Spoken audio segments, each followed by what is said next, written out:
Hi, NEBOSH IG-1 examination എഴുതുന്ന എല്ലാവർക്കുള്ളൊരു ഡൗട്ടാണ്, AI ഉപയോഗിച്ചിട്ട് exam എഴുതാൻ പറ്റുമോ, അല്ലെങ്കിൽ ChatGPT ഉപയോഗിച്ചിട്ട് എക്സാം എഴുതാൻ പറ്റുമോ എന്നുള്ളത്.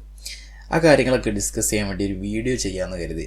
നെബോഷ് IG-1 അപ്പിയർ ചെയ്യാൻ പോകുന്ന ഒരാളാണെങ്കിൽ നിങ്ങൾ ശ്രദ്ധിക്കേണ്ട ചില ടിപ്സുകളാണ് ഈ വീഡിയോയിൽ പറയുന്നത്. വീഡിയോ കംപ്ലീറ്റ് ആയിട്ട് കാണാൻ ശ്രമിക്കാം.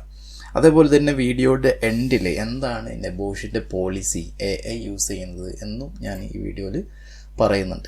അപ്പോൾ നിങ്ങൾ ഡിസ്റ്റിങ്ഷൻ വേണമെന്നുണ്ടെങ്കിൽ നിങ്ങൾ എങ്ങനെ ഈ IG-1 അപ്രോച്ച് ചെയ്യണം എന്നുള്ള പലപ്പോഴും കാൻഡിഡേറ്റ്സിന് പറ്റുന്നൊരു വിഷയം, ഹെൽത്ത് ആൻഡ് സേഫ്റ്റി നോളജ് ഉണ്ടായിരിക്കും, പക്ഷേ അത് നെബോഷിൻ്റെ എക്സാമിനർ എക്സ്പെക്റ്റ് ചെയ്യുന്നൊരു ലെവലിൽ ആൻസർ എഴുതാൻ പറ്റാതെ പോകുന്നതിന് പ്രധാന കാരണം നെബോഷിൻ്റെ ഗൈഡൻസ് തിരിച്ചറിയാതെ പോകുന്നതാണ്. അപ്പോൾ നെബോഷിൻ്റെ ആൻസർ എഴുതുമ്പോൾ അതിൻ്റെ സ്ട്രക്ചർ എങ്ങനെ വേണം, അതിൻ്റെ ടോൺ എങ്ങനെ വേണം, എത്ര ഡെപ്തിൽ ആൻസർ എഴുതണം, ഈ കാര്യങ്ങളൊക്കെ നിങ്ങൾ മനസ്സിലാക്കി വെക്കണം. ആദ്യത്തെ കാര്യം, പ്രധാനപ്പെട്ട കാര്യം, നിങ്ങൾ study material cover to cover വായിച്ചിരിക്കണം എന്നുള്ള. നിങ്ങളുടെ ലേണിംഗ് പ്രൊവൈഡർ നൽകിയ മെറ്റീരിയൽ ഏതാണോ അത് നിങ്ങൾ കംപ്ലീറ്റ് ആയിട്ടും മനസ്സിലാക്കിയിരിക്കണം.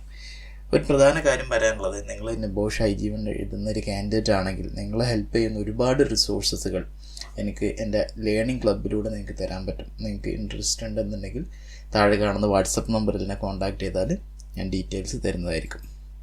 അതേപോലെ തന്നെ മറ്റൊരു പ്രധാന കാര്യം, എല്ലാ ലേണിംഗ് ഒബ്ജക്റ്റീവ്സുകളും നിങ്ങൾ പഠിച്ചിട്ടുണ്ടെന്ന് ഉറപ്പാക്കുക. 17 ലേണിംഗ് ഒബ്ജക്റ്റീവ്സാണ് നിങ്ങൾക്ക് IG-1 അണ്ടറിൽ പഠിക്കാനുള്ളത്. 4 എലമെൻറ്റുകളിലായിട്ട് ഡിസ്ട്രിബ്യൂട്ട് ചെയ്ത 17 ലേണിംഗ് ഒബ്ജക്റ്റീവ്സ് നിങ്ങൾക്ക് കറക്റ്റ് അറിയുന്നുണ്ടെന്ന് ഉറപ്പാക്കണം. നിങ്ങൾ എക്സാം ഫോക്കസ്ഡ് ആയിട്ട് പ്രിപ്പറേഷൻ നടത്തണം. ഏത് ടൈപ്പിലാണ് ക്വസ്റ്റ്യൻ ചോദിക്കുന്നത്, ഏത് രീതിയിൽ, ഏത് ഡയറക്ഷനിലാണ് നിങ്ങൾ ഓരോ ക്വസ്റ്റ്യനെ അപ്രോച്ച് ചെയ്യേണ്ടത്, ഇത് നിങ്ങൾ കറക്റ്റ് മനസ്സിലാക്കിയിരിക്കണം.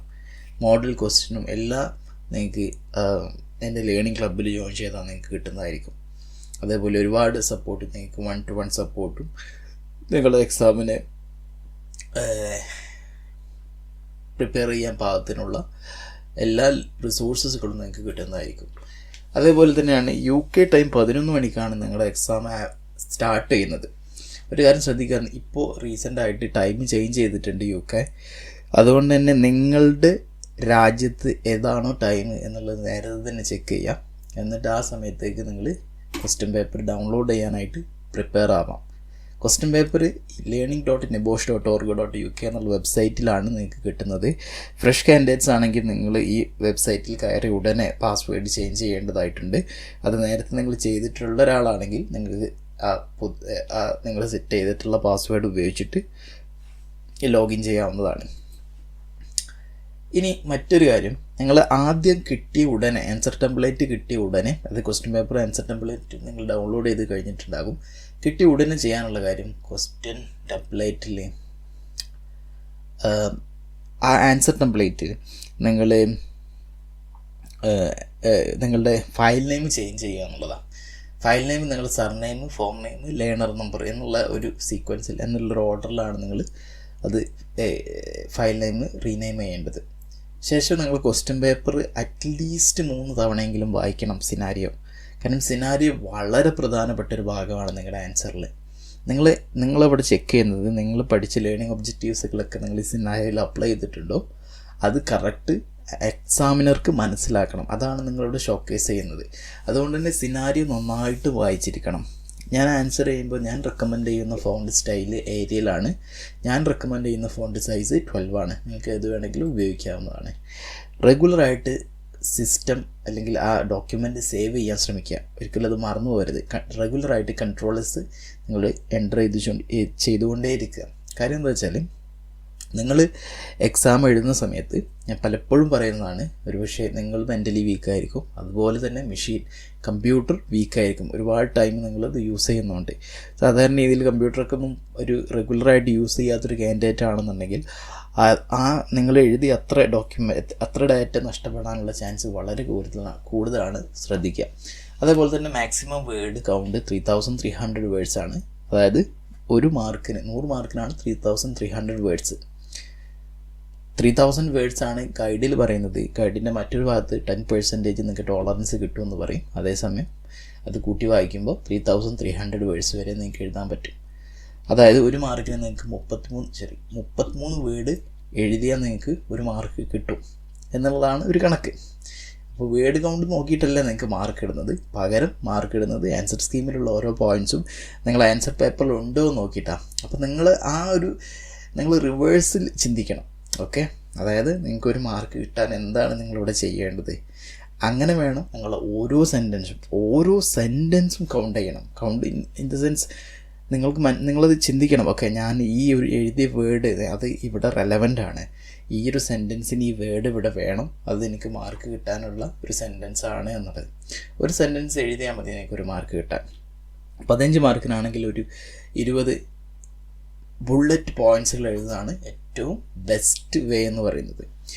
പ്രധാന കാര്യം നിങ്ങളെ ആൻസറൊക്കെ പ്ലാൻ ചെയ്യണം. ഇപ്പോൾ എഴുതുന്നതിന് മുമ്പ് ഒരു ജസ്റ്റ് പ്ലാനിങ് ഉണ്ടാക്കുക, എന്നിട്ട് പെട്ടെന്ന് എഴുതി തുടങ്ങുക. ഒരുപാട് സമയം ചിന്തിച്ച് നിൽക്കരുത്. കാര്യം പലപ്പോഴും സ്റ്റാർട്ടിങ് ട്രബിൾ കാൻഡിഡേറ്റ്സിൻ്റെ അടുത്ത് നിന്ന് കാണുന്നതാണ്. അങ്ങനെ ഒരുപാട് സമയം പോകും. കറക്റ്റ് ടൈം മാനേജ്മെൻറ്റ് വേണമെങ്കിൽ അതിലേക്ക് വരാം. ആൻസർ എഴുതുന്ന സമയത്ത് ജസ്റ്റ് ആൻസറിലേക്ക് കണ്ട് കിടക്കുക. ഒരുപാട് ഇൻട്രൊഡക്ഷൻ എന്ന് എഴുതേണ്ട. ഒരു ഇൻട്രൊഡക്ഷൻ നിങ്ങൾക്ക് 1 മാർക്കും കിട്ടില്ല. അതുകൊണ്ട് തന്നെ സ്ട്രൈറ്റ് ഫോർവേഡ് നിങ്ങൾ എന്ത് ചെയ്യാം, ആൻസറിലേക്ക് കിടക്കാം. മറ്റൊരു കാര്യം, ഇംഗ്ലീഷ് നിങ്ങൾ വളരെ സിമ്പിൾ ഇംഗ്ലീഷ് ഉപയോഗിക്കാനായിട്ട് ശ്രമിക്കുക.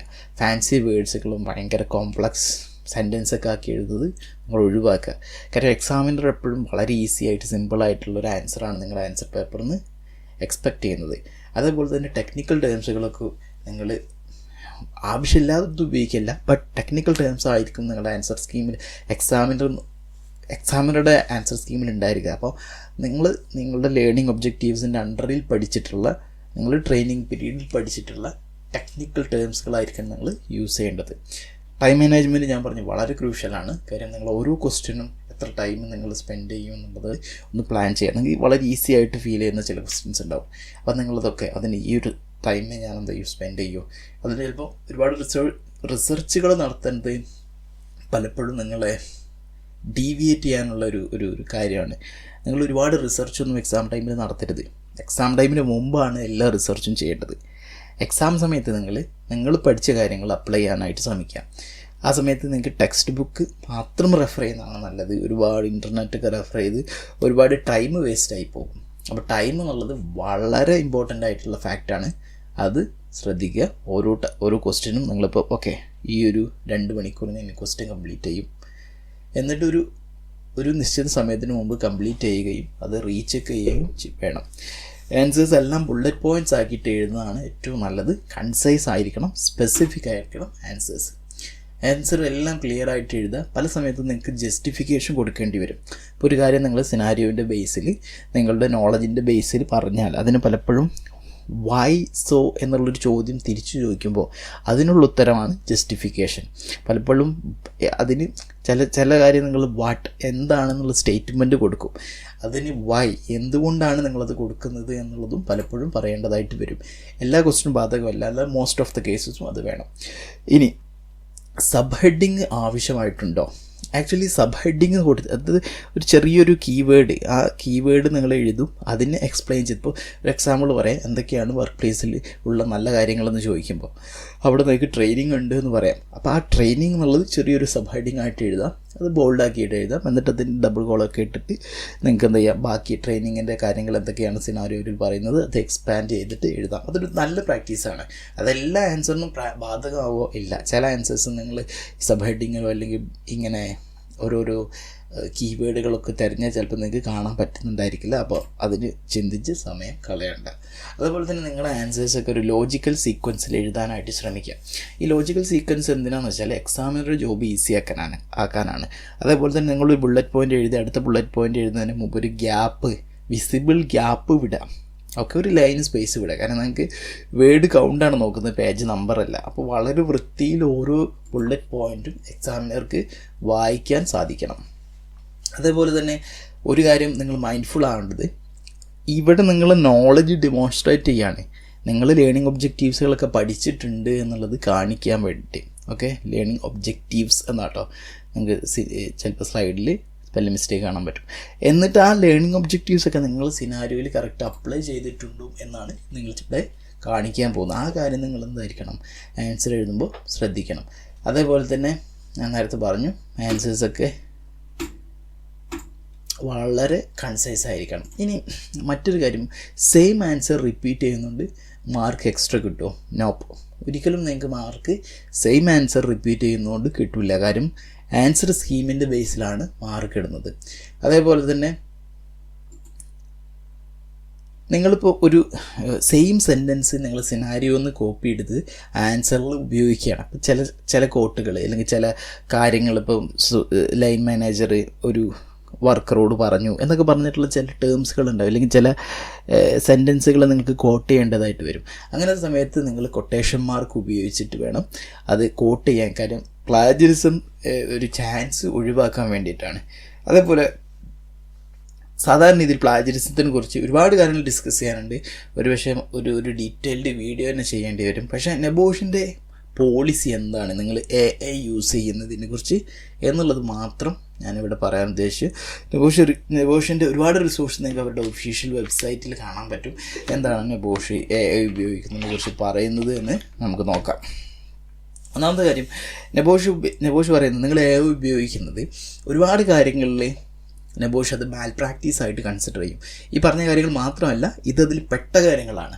ഓക്കെ, ഇനി ഇതല്ലാത്ത ഒരുപാട് കാര്യങ്ങൾ എന്ത് ചെയ്യും, നെബോഷ് മാൽ പ്രാക്ടീസ് ആയിട്ട് കണക്കാക്കും. അത് ഒരു പ്രധാന കാര്യം, നിങ്ങൾ altering or copying sections of AI generated text so it appears as the student's original work. സ്റ്റുഡൻസിൻ്റെ ഒറിജിനൽ വർക്ക് അല്ല, പക്ഷേ അതെന്ത് ചെയ്യുന്നു, ഒറിജിനൽ വർക്ക് ആണ് എന്ന് പറഞ്ഞിട്ട് സബ്മിറ്റ് ചെയ്യുന്നു. അതേസമയം അത് AI ജനറേറ്റഡ് ആയിട്ടുള്ള ടെക്സ്റ്റാണ് ഒരുപാട്.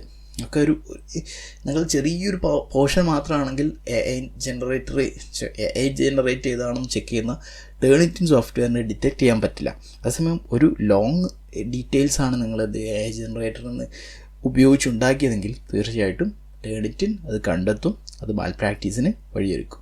അതേപോലെ തന്നെ എൻറ്റയർ ആൻസർ എന്ത് ചെയ്യുന്നു, നിങ്ങൾ AI ജനറേറ്റ് ചെയ്യുന്നു, റീഫ്രേസ് ചെയ്യുന്നു. വേറൊരു ആൻസർ എൻറ്റയർലി അത് റീഫ്രേസ് ചെയ്യുകയാണെങ്കിൽ. അതേപോലെ തന്നെ ഇൻകംപ്ലീറ്റ് ബിബ്ലിയോഗ്രഫീസും ഇൻകറക്റ്റ് ആൻസേഴ്സും ഒക്കെ എന്ത് ചെയ്യുന്നു, നിങ്ങൾ ഇൻകറക്റ്റ് കൊട്ടേഷനൊക്കെ എന്ത് ചെയ്യുന്നു, നിങ്ങൾ കൊടുക്കുന്നു. കാര്യം AI എപ്പോഴും കറക്റ്റ് ആവണമെന്നില്ല, ചില റോങ് ആയിട്ടുള്ള ഇൻഫർമേഷനൊക്കെ തരുന്നുണ്ടായിരിക്കും. അതും മറ്റൊരു പ്രശ്നമാണ്. അതേപോലെ തന്നെ ഈ അസസ്മെൻ്റ് അല്ലെങ്കിൽ ഈ ഒരു എക്സാമിൻ്റെ പാർട്ട് നിങ്ങൾ എന്ത് ചെയ്യുന്നു, AI ഉപയോഗിച്ചിട്ട് ചെയ്യുന്നു. അപ്പോൾ നിങ്ങൾ ഒരു കറക്റ്റ് അനാലിസിസ് നടത്തുന്നില്ല, കറക്റ്റ് റിസർച്ച് നടത്തുന്നില്ല, കറക്റ്റ് ഇവാലുവേഷൻ നടത്തുന്നില്ല, കറക്റ്റ് കാൽക്കുലേഷൻ നടത്തുന്നില്ല, അതൊക്കെ AI ആണ് ചെയ്യുന്നത്. നിങ്ങളെന്ത് ചെയ്യുന്നു, അത് ജസ്റ്റ് എടുത്തിട്ട് ആൻസർ എഴുതുന്നു അതിൻ്റെ ബേസിൽ. അപ്പോൾ പലപ്പോഴും അങ്ങനൊരു വർക്കൊക്കെ AI ചെയ്യുന്നു, നിങ്ങൾ ആൻസർ എഴുതുന്നു എന്ന് പറയുമ്പോൾ പലപ്പോഴും AI അത് അങ്ങനൊരു കാര്യം കണ്ടെത്താൻ കഴിയില്ല. കാരണം AI ജനറേറ്റഡ് ആണ് എന്നുള്ളത് തിരിച്ചറിയാൻ പറ്റില്ല. പക്ഷേ വൺസ് തിരിച്ചറിഞ്ഞ് കഴിഞ്ഞാൽ അതെന്ത് ചെയ്യും, AI മാൽ പ്രാക്ടീസ് പോളിസി പ്രകാരം നെബോഷ് നിങ്ങൾക്കെതിരെ ഇൻവെസ്റ്റിഗേഷൻ സ്റ്റാർട്ട് ചെയ്യും. ഏതായാലും ഇതൊക്കെയാണ് ജനറലി പറയുന്നത്. ഇനി എൻ്റെ ഒരു പേഴ്സണൽ ഒപ്പീനിയൻ പറയുകയാണെന്നുണ്ടെങ്കിൽ, നിങ്ങൾക്ക് AI ഉപയോഗിക്കാൻ പറ്റുമോ? ചുരുക്കി പറഞ്ഞാൽ നെബോഷിൻ്റെ പോളിസി പ്രകാരം നിങ്ങൾക്ക് AI എന്ത് ചെയ്യാൻ പറ്റില്ല, ആൻസർ മേക്കിങ്ങിന് ഉപയോഗിക്കാൻ പറ്റില്ല. ആൻസർ നിങ്ങൾ തന്നെ മേക്ക് ചെയ്യണം. ഇനി ആൻസർ നെബോഷിൻ്റെ ആൻസർ നിങ്ങൾ AI ഉപയോഗിച്ച് ചെയ്താലും നിങ്ങൾക്ക് പാസ്സാവാനൊന്നും പറ്റില്ല. കാരണം നെബോഷിൻ്റെ ഒരു ടെക്നിക്കും നെബോഷിൻ്റെ രീതിയും അല്ല ഈ AIക്കൊന്നും ഉള്ളത്. AI വളരെ ജനറിക്കായിട്ട് ആൻസർ തരും. ആ ജനറിക് ആൻസർ പലപ്പോഴും ചില മാർക്ക് കിട്ടും, തീരെ മാർക്ക് കിട്ടുന്നില്ല. അല്ല, നിങ്ങൾക്ക് പാസ്സാകാൻ മാത്രം മാർക്കൊന്നും AI വെച്ചിട്ട് ചെയ്താൽ നിങ്ങൾക്ക് കിട്ടുമെന്ന് തോന്നില്ല. അതിന് ടെക്സ്റ്റ് ബുക്കും പല കാര്യങ്ങളും, അതായത് നെബോഷിൻ്റെ പല ടെർമിനോളജീസുകളും യൂസ് ചെയ്യണം. AI ഉപയോഗിക്കുന്ന സമയത്ത് AI വളരെ ജനറിക് ആയിട്ടുള്ള ടെർമിനോളജീസ് യൂസ് ചെയ്യുക. പ്രത്യേകിച്ച് AI ChatGPT ഒക്കെ ആണെന്നുണ്ടെങ്കിൽ ChatGPT USA ഒറിജിനാണ്, അതുകൊണ്ട് തന്നെ അമേരിക്കൻ ഇംഗ്ലീഷാണ് പലപ്പോഴും ഉപയോഗിക്കുന്നത്. നെബോഷ് UK ആണ്, അതുകൊണ്ട് UK ഇംഗ്ലീഷിലാണ്. ചില ടേംസുകളൊക്കെ വലിയ ബിഗ് ഡിഫറൻസ് അല്ല, പക്ഷേ ചില ടേംസുകളൊക്കെ അങ്ങനെയാണ്. മാത്രമല്ല AI വളരെ ജനറിക്കാണ് ഇംഗ്ലീഷ് ടേമൊക്കെ ഉപയോഗിക്കുമ്പോൾ. അങ്ങനെ ജനറിക് ടേം ഉപയോഗിച്ചാൽ നിങ്ങൾക്ക് മാർക്ക് കിട്ടില്ല. പകരം ടെക്നിക്കലായിട്ടുള്ള നെബോഷ് ലേണിംഗ് ഒബ്ജക്റ്റീവ്സിലുള്ള ടേംസുകളൊക്കെയാണ് നിങ്ങൾ ഉപയോഗിക്കേണ്ടത്. അത് മറ്റൊരു പ്രധാന കാര്യമാണ്. അതേസമയം നിങ്ങൾ എഴുതിയൊരു സാധനം നിങ്ങളുടെ ഇംഗ്ലീഷ് ഫ്ലുവൻസി കൂട്ടാനോ അല്ലെങ്കിൽ ഇംഗ്ലീഷിൻ്റെ ഗ്രാമർ ചെക്ക് ചെയ്യാനോ വേണ്ടിയിട്ട് നിങ്ങൾ AI ഉപയോഗിക്കുന്നു, നിങ്ങളത് കറക്റ്റ് ചെയ്യുന്നു, അതുകൊണ്ടൊന്നുമില്ല നെബോഷിൻ്റെ പോളിസിക്ക് എതിരല്ല അത് എന്നാണ് മനസ്സിലാക്കാൻ പറ്റുന്നത് അവരുടെ പോളിസി വായിക്കുമ്പോൾ.